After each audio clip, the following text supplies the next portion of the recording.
محترم حاضرین گرامی، قابل احترام بزرگوں، نوجوان ساتھیوں، عزیز بچوں، خطبہ جمعہ سننے والی ماں اور بہنوں،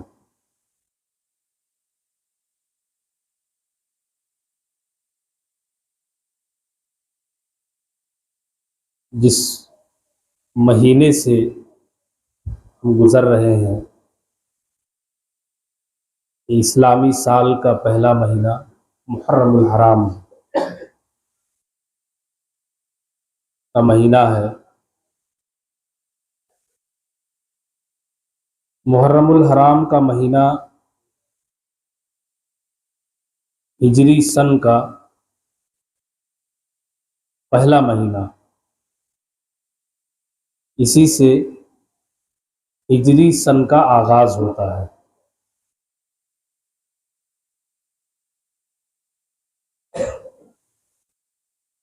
اس سن کی ابتدا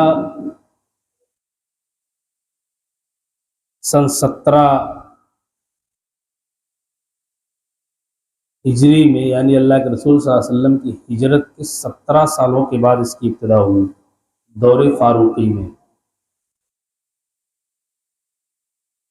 علامہ ابن حجر رحمۃ اللہ علیہ نے فتح الباری کے اندر اس کا پس منظر کچھ یوں بیان کیا ہے کہ خلافت کے فرمودات جو مختلف گورنروں کو یا مختلف صوبوں میں بھیجے جاتے تھے، ان پر کوئی تاریخ درج نہیں ہوتی تھی، جس سے بڑی پریشانی ہوتی تھی۔ تو حضرت ابو موسیٰ اشعری رضی اللہ تعالیٰ عنہ، جو یمن کے گورنر تھے حضرت عمر فاروق رضی اللہ تعالیٰ عنہ کے دور خلافت میں، تو انہوں نے فاروق اعظم رضی اللہ تعالیٰ عنہ کی توجہ کی اس جانب دلائی کہ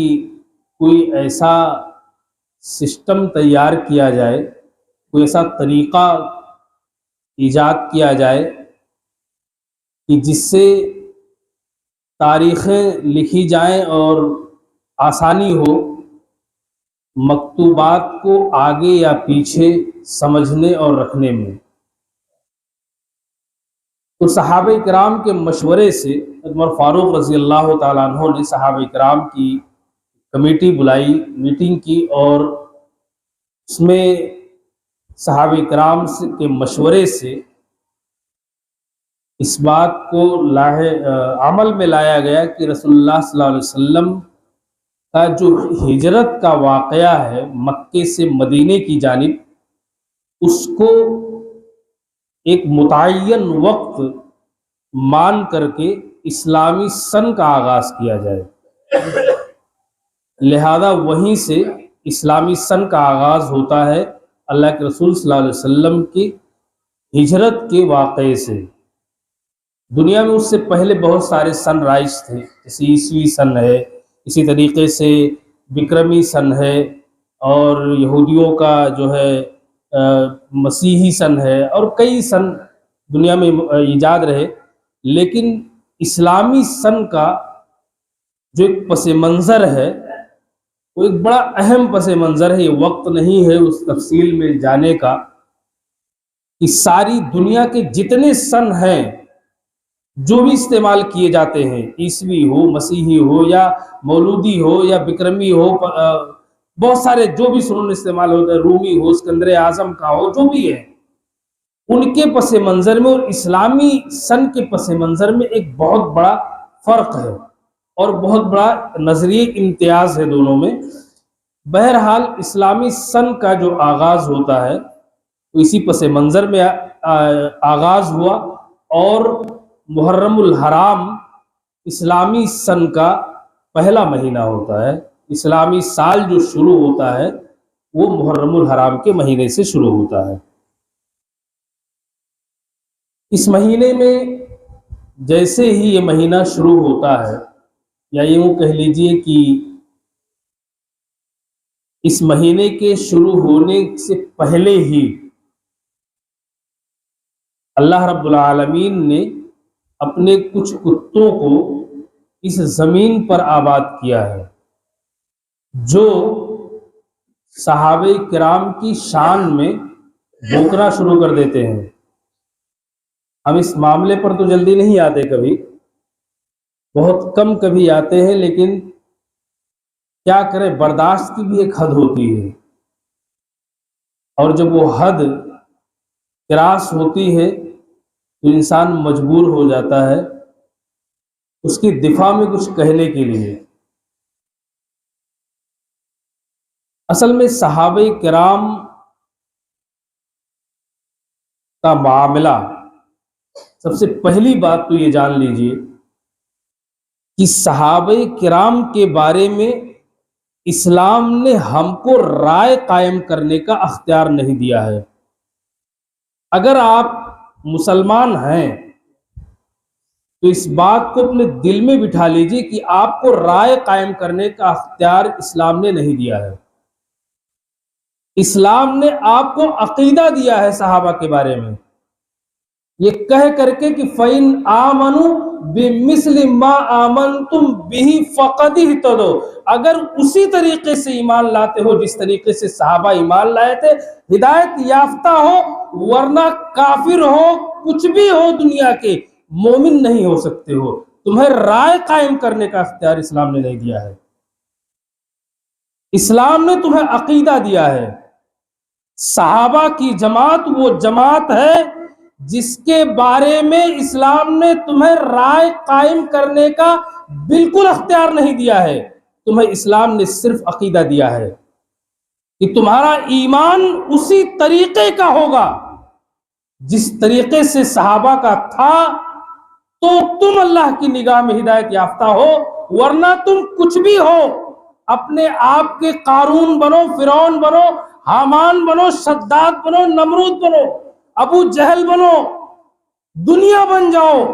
لیکن مومن نہیں بن سکتے ہو۔ مومن اسی شرط پر بنو گے کہ اسلام کا یہ عقیدہ تمہارے دلوں میں پیوست ہوگا، اس سے پہلے نہیں۔ تمہیں اختیار نہیں دیا ہے کہ صحابہ کرام کے کسی غلطیوں پر رائے قائم کرو۔ قرآن نے اس پر بھی فیصلہ سنایا ہے۔ ذرا ذرا سی باتوں پہ اپنی بیوی بھاگ رہی ہے، بچی پتہ نہیں کیا کر رہی ہے، اولاد پتہ نہیں کہاں جا رہی ہے، ماں باپ کیسے تھے اس کی فکر نہیں ہے، اپنے دامن پہ کتنے کیچڑ ہیں اس کی فکر نہیں ہے، صحابہ کرام کے دامن پر کیچڑ اچھالنے بیٹھے ہو، شرم نہیں آتی؟ اسلام نے تمہیں اس کا اختیار نہیں دیا ہے۔ قرآن نے واضح الفاظ میں یہ بات کہی ہے کہ تم سے جو مہاجرین، والسابقون الاولون من المہاجرین والانصار، پہلے اول مرحلہ میں ایمان لانے والے جو ایک دم شروع میں ایمان لائے، وہ لوگ مہاجرین جو ہجرت کر کے مکے سے حبشہ کی طرف گئے، مدینے کی طرف گئے، مہاجرین لوگ، والسابقون الاولون من المہاجرین والانصار، اور انصار صحابہ کرام، یہ سب کے سب، والسابقون الاولون من المہاجرین والانصار والذین اتبعوہم بإحسان، اور جنہوں نے بھی ان کی اتباع کی بطور احسان، رضی اللہ عنہم ورضوا عنہ، اللہ ان سے راضی ہو گیا، وہ اللہ سے راضی ہو گئے۔ ابے تجھے کس منہ سے یہ سلیقہ، اور کس نے تجھے یہ سمجھ دی کہ صحابہ کرام میں کچھ پھر اس کے بعد کہو؟ اللہ ان سے راضی ہو گیا، وہ اللہ سے راضی ہو گئے، تمہیں کس نے حق دے دیا؟ تمہیں تو عقیدہ قرآن سکھا رہا ہے کہ جو صحابہ کرام تھے، مہاجرین ہوں، انصار ہوں، ان کے نقش قدم کی پیروی کرنے والا ایک ادنا صحابی، اس کے بارے میں قرآن کہتا ہے رضی اللہ عنہم ورضوا عنہ، اللہ ان سے راضی ہو گیا، وہ اللہ سے راضی ہو گئے۔ 1400 سال کے بعد بیٹھ کر کے اور مشاجرے کرتے ہو۔ کہ وہ صحابی فلاں ایسے تھے تو فلاں ایسے تھے، انہوں نے ایسا کیا تو انہوں نے ایسا کیا۔ اللہ فرمان سنا رہا ہے کہ اللہ ان سے راضی ہو گیا، وہ اللہ سے راضی ہو گئے۔ ابے اپنے آپ کی فکر کرو، تمہارا کیا بنے گا ان کے بارے میں؟ تو قرآن نے کہہ دیا کہ اللہ راضی ہو گیا ان سے۔ عقیدہ دیا ہے تمہیں اختیار نہیں دیا ہے، یہاں تم سے پوچھا نہیں ہے اللہ نے کہ اللہ ان سے راضی ہوا کہ نہیں ہوا، عقیدہ دیا ہے تمہیں، عقیدہ دیا ہے، اس بات کا دفاع کیا ہے قرآن نے کہ اللہ ان سے راضی ہو چکا ہے۔ تمہیں کہنے کا اختیار کچھ نہیں ہے، غلطیاں ہوئی ہوں گی،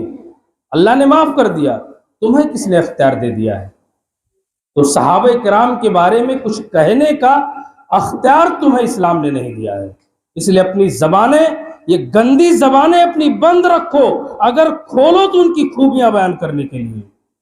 کھولو تو ان کی حسنات بیان کرنے کے لیے، اگر یہ زبانیں کھلے تو ان کی تعریف میں، اگر یہ زبانیں کھلے تو ان کے حسنات کو بیان کرنے کے لیے، ان کے کارناموں کو بیان کرنے کے لیے، ان کی غلطیوں کی نشاندہی کے لیے زبان کو مت کھولو۔ ان نگاہیں تمہاری اتنی اونچی نہیں ہے کہ ان کی اونچائیوں کو پہنچ سکتی ہیں۔ انہوں نے جو ایک اللہ کے رسول صلی اللہ علیہ وسلم کے ساتھ ان کے جو سواریوں کو جو غبار پہنچا تھا، اپنی پوری زندگیوں کی نیکیاں لگا کر کے اس غبار کو نہیں پہنچ سکتے ہو، کہ ان کے نشان قدم کو پہنچ جاؤ، ان کے بارے میں تم اختلافات کرنے بیٹھے ہو، رائے قائم کرنے بیٹھے ہو۔ اختیار کس نے تمہیں دے دیا؟ اور اتنی جرات کہاں سے آتی ہے؟ بڑے افسوس کی بات، بڑا افسوس ہوتا ہے کہ صحابہ کرام کے بارے میں کوئی بات کہنے کی جرات کیسے ہو جاتی ہے کسی انسان کو؟ اپنے ایمان کی فکر کیوں نہیں ہوتی؟ اس کے بعد میرے ایمان کا کیا بنے گا؟ تو صحابہ کرام کے بارے میں اللہ رب العالمین نے تمہیں اختیار نہیں دیا ہے۔ پہلی بات یاد رکھو کہ صحابہ کے بارے میں تمہیں اختیار نہیں دیا ہے کہ کوئی رائے قائم کرو، تمہیں عقیدہ دیا ہے، اور عقیدہ رائے کا محتاج نہیں ہوتا ہے، بلکہ عقیدہ بالجزم ہوتا ہے، وہ اٹل ہوتا ہے، اس میں کسی طرح کی کمی یا بیشی کی گنجائش نہیں ہوا کرتی۔ تو صحابہ کرام کے بارے میں یہ عقیدہ اسلام نے دیا ہے، رائے قائم کرنے کا اختیار نہیں دیا ہے۔ اس مہینے میں جو کام کیے جاتے ہیں، جو مسنون اعمال ہیں، اللہ کے رسول صلی اللہ علیہ وسلم کی سنت سے جو ثابت ہے، جو کرنا چاہیے مومن کو، اس میں صرف 9ویں اور 10ویں یا 10ویں اور 11ویں کا روزہ ہے۔ اس مہینے میں اللہ کے رسول صلی اللہ علیہ وسلم سے جو ثابت ہے کہ آپ نے یہ کام کیا ہے۔ اللہ کے رسول صلی اللہ علیہ وسلم کا فرمان، مسلم شریف کی روایت، کہ افضل الصیام بعد رمضان شہر اللہ المحرم، کہ روزوں میں سب سے افضل رمضان المبارک کے مہینے کے بعد محرم الحرام کا روزہ ہے۔ اور ایک دوسری روایت کے اندر اللہ کے رسول صلی اللہ علیہ وسلم نے ارشاد فرمایا کہ یکفر السنۃ الماضیہ، پچھلے 1 سال کے گناہوں کا کفارہ ہوتا ہے یہ روزہ، 9ویں اور 10ویں کا، یا 10ویں یا 11ویں کا۔ اصل میں اس کا پس منظر کچھ یوں ہے کہ اللہ کے رسول صلی اللہ علیہ وسلم جب مدینہ ہجرت کر کے گئے، آپ نے وہاں دیکھا کہ یہودی لوگ روزہ رکھتے ہیں 10ویں محرم کا۔ تو آپ نے ان سے سوال کیا، پوچھا کہ تم یہ عاشورہ کا روزہ کیوں رکھتے ہو 10ویں محرم کا؟ تو انہوں نے بتایا کہ اللہ کے رسول اسی دن اللہ تبارک و تعالیٰ نے فرعون سے موسیٰ علیہ السلام کو آزادی دی تھی، نجات دی تھی، اس خوشی میں ہم عاشورہ کا روزہ رکھتے ہیں۔ تو اللہ کے رسول صلی اللہ علیہ وسلم نے فرمایا کہ سومو یوم عاشورہ، عاشورہ کا روزہ تم بھی رکھو۔ مسلمانوں کو آپ نے حکم دیا کہ سومو یوم عاشورہ،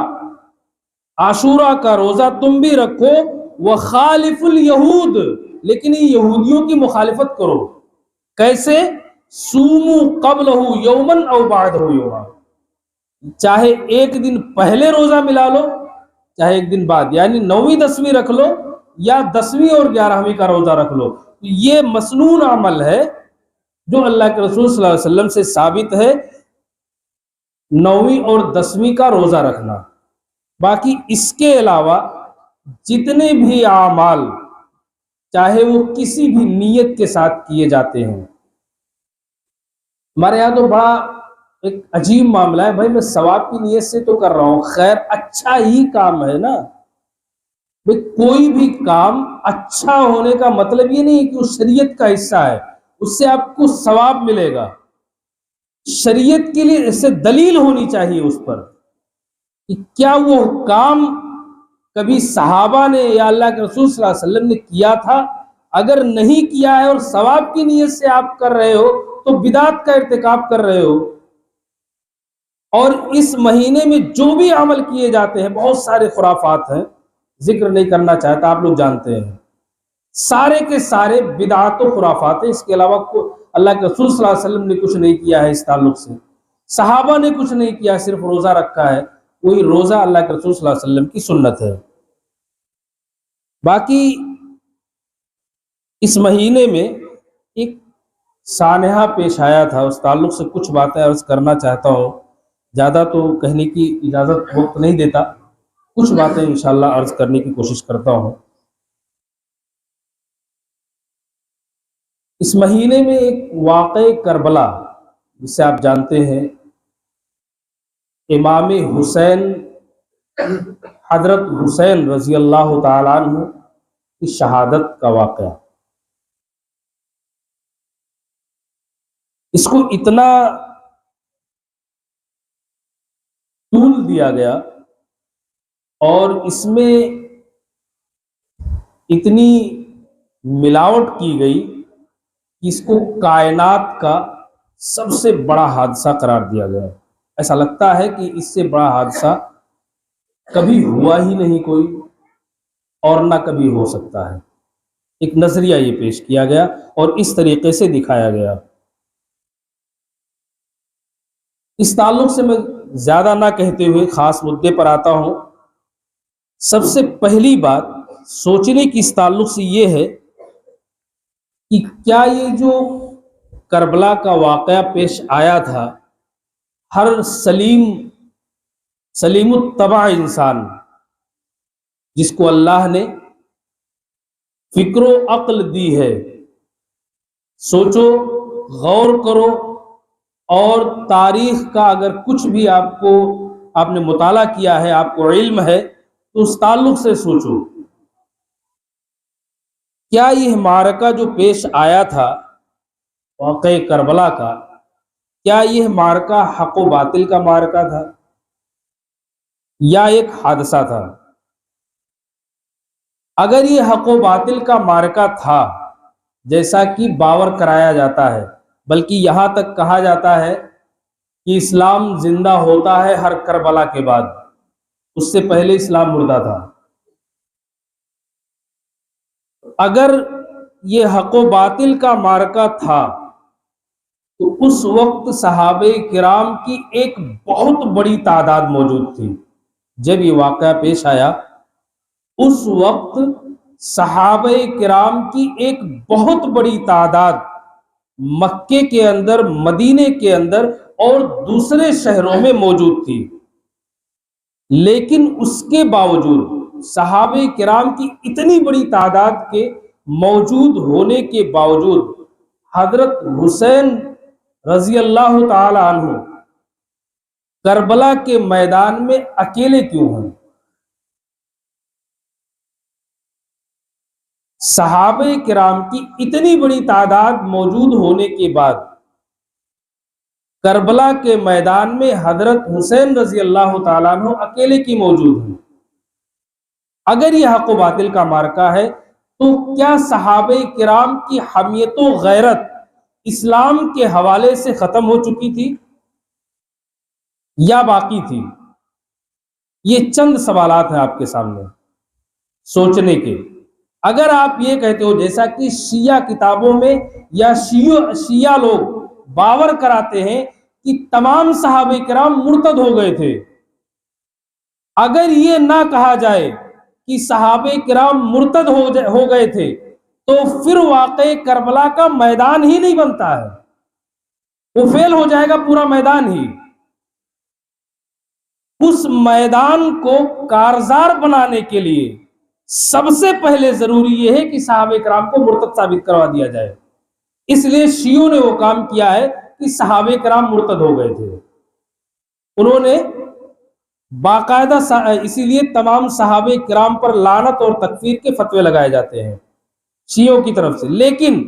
آپ ایک مسلمان ہونے کی حیثیت سے، اہل سنت ہونے کی حیثیت سے، اللہ اور اس کے رسول سے، صحابہ کرام سے محبت ہونے کی حیثیت سے آپ سوچئے، غور کیجئے کہ اگر یہ حق و باطل کا معرکہ تھا تو صحابہ کرام کی حمیت مر چکی تھی، جبکہ تاریخ یہ بتاتی ہے کہ حضرت حسین رضی اللہ تعالی عنہ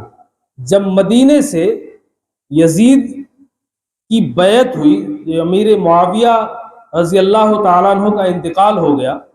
اور یزید کی بیعت ہوئی، اور یزید کا گورنر مدینے میں پہنچا اور اس نے بیعت کے لیے جب کہا تو امام حسین رضی اللہ تعالیٰ عنہ نے مہلت مانگی اور پھر مدینے سے مکے کی طرف ہجرت کر گئے۔ ہجرت کرتے ہوئے خود ان کے بھائی محمد ابن الحنفیہ،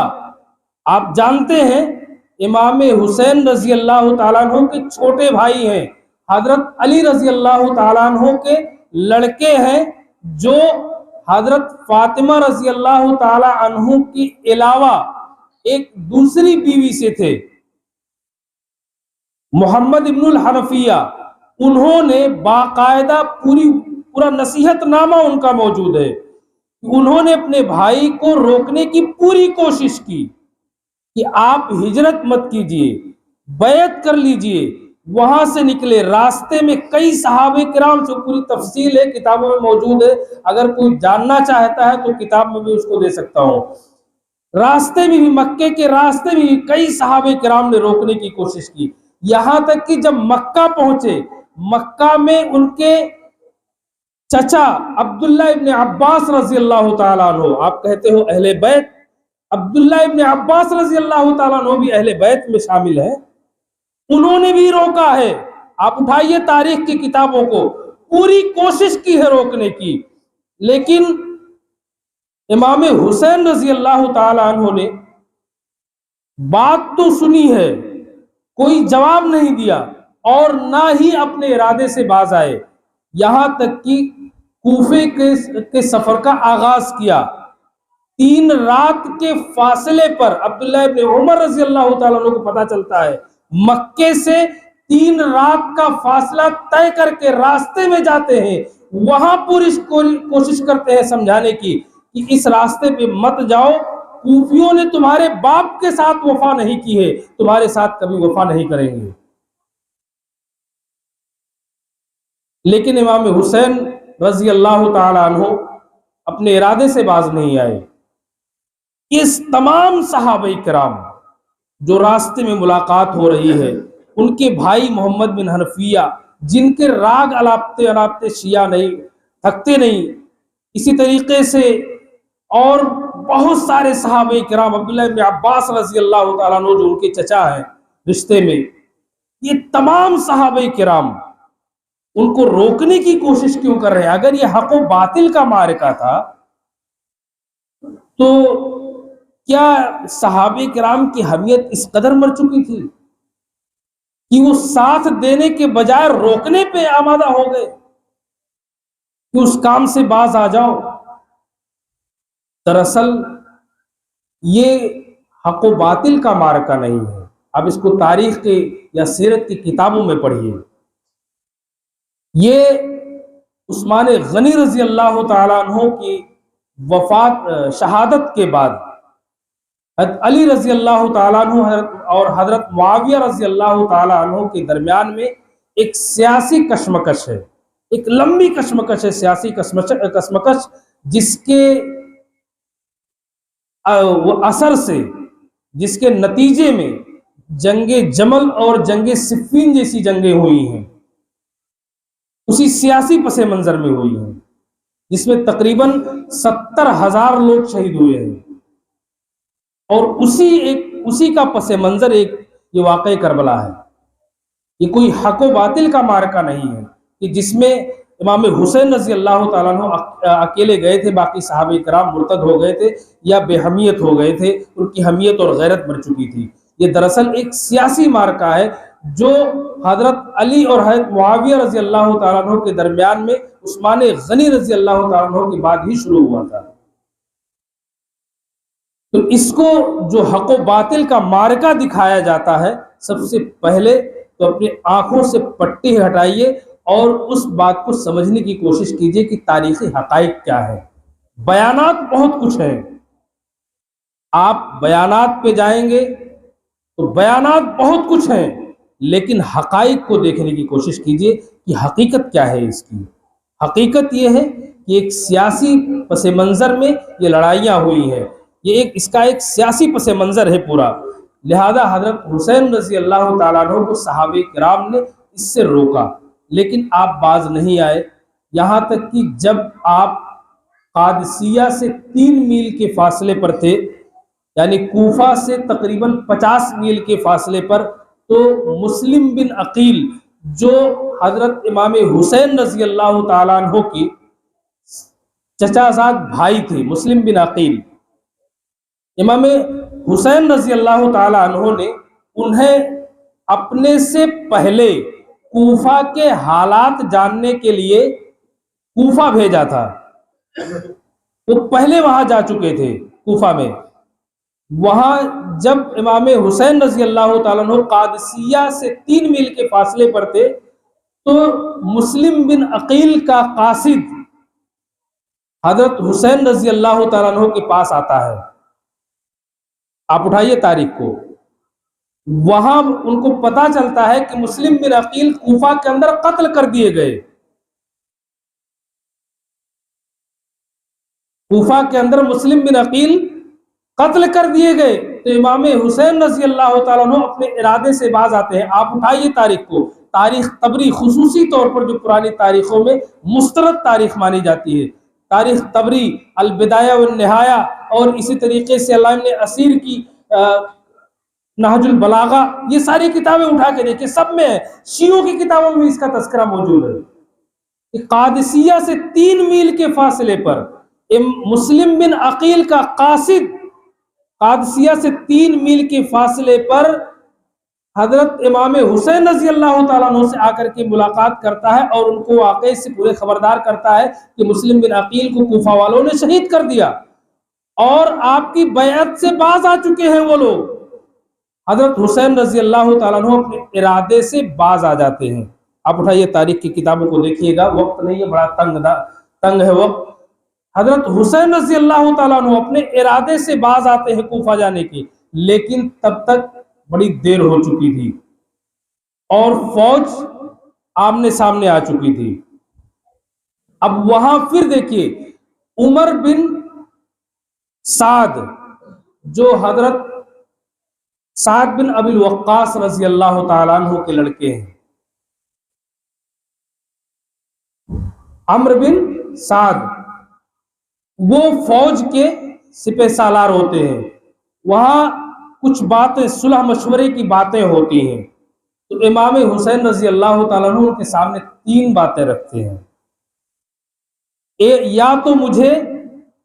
اسلامی سرحدوں میں سے کسی سرحد کی طرف جانے دیا جائے، یعنی جہاں جنگیں چل رہی ہیں وہاں جانے دیے جائے، میں اللہ کے راستے میں لڑوں گا، جنگ میں شریک ہو جاؤں گا، مجاہدین میں شریک ہو جاؤں گا، پہلی شرط۔ دوسری شرط یہ ہے کہ یا تو مجھے مدینے واپس جانے دیا جائے، یہ دوسری شرط ان کے سامنے رکھتے ہیں، اور تیسری شرط یہ رکھتے ہیں کہ یا تو مجھے یزید بن معاویہ کے پاس جانے دیا جائے، میں اس کے ہاتھ میں اپنا ہاتھ دے دوں گا، وہ جو میرے ساتھ فیصلہ کرے گا مجھے منظور ہوگا۔ یہ 3 شرائط ان کے سامنے رکھتے ہیں۔ عمرو بن سعد، جو سعد بن ابی وقاص رضی اللہ تعالیٰ عنہ کے لڑکے ہیں، وہ یہ شرائط لکھ کر کے کوفہ کے گورنر کے پاس بھیجتے ہیں، وہ یہ شرائط ہیں اور اس پر میں چاہتا ہوں کہ صلح ہو جائے، ان کو جہاں چاہو بھیج دو، چاہو تو یزید بن معاویہ کے پاس بھیج دو، چاہو سرحد کے پاس پر بھیج دو، یا مدینہ واپس بھیج دو۔ یہاں سوچنے کی بات میں آپ کو کہنا چاہتا ہوں، جو آپ رٹ لگائے رہتے ہیں، اگر یہ حق و باطل کا معرکہ ہے تو یہ شرائط رکھنے کا پھر امام حسین رضی اللہ تعالیٰ عنہ کا معاملہ کیا ہے؟ کیا وہاں بزدلی طاری ہو گئی تھی؟ سوچیے اس مقام پر کھڑے ہو کر کے کہ اگر وہاں معاملہ حق و باطل کا تھا تو پھر یہ شرائط کا معاملہ کیا ہے؟ بھائی شرائط یا صلح تو وہاں کی جاتی ہے کہ جہاں آدمی رضامند ہو یا پھر بزدل ہو جائے، پیچھے ہٹنا شروع کر دے۔ اور نعوذ باللہ من ذالک، حضرت حسین رضی اللہ تعالیٰ عنہ حضرت علی رضی اللہ تعالیٰ عنہ کے لڑکے ہیں، بہادری اور جرات ان کو ورثے میں ملی ہوئی ہے، بزدل تو ہے نہیں۔ جیسا کہ بعد میں معرکہ پیش آیا تو معاملات ثابت ہوئے، لیکن یہ صلح، جو صلح نامہ لکھا ہے، صلح کی جو شرائط رکھی ہیں، یہ شرائط دیکھیے کہ مجھے اسلامی لشکر میں شامل کر دیا ہے، میں کسی سرحد پر مجھے بھیج دیا جائے، اسلامی لشکر میں شامل ہو جاؤں، یا مجھے مدینہ واپس چلے جانے دیا جائے، یا مجھے یزید بن معاویہ کے پاس بھیج دیا جائے، میں اس کے ہاتھ میں اپنا ہاتھ دے دوں،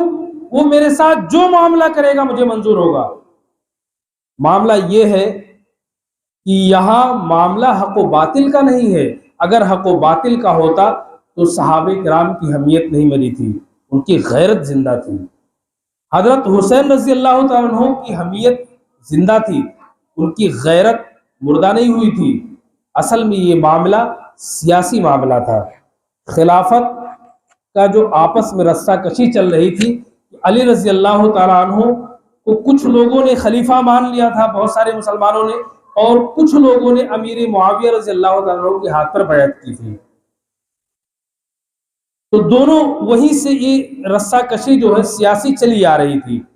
حضرت حسن رضی اللہ حضرت علی رضی اللہ تعالیٰ عنہ کے بعد حضرت حسن رضی اللہ تعالیٰ عنہ حضرت معاویہ رضی اللہ تعالیٰ عنہ کے حق میں خلافت سے دستبردار ہو گئے، معاملہ وہاں ختم ہو گیا۔ لیکن حضرت حسین رضی اللہ تعالیٰ عنہ کا معاملہ تھوڑا سا الگ تھا، اور جب امیر معاویہ رضی اللہ تعالیٰ عنہ کے بعد یزید خلیفہ بنائے گئے، یعنی امیر معاویہ رضی اللہ تعالیٰ عنہ نے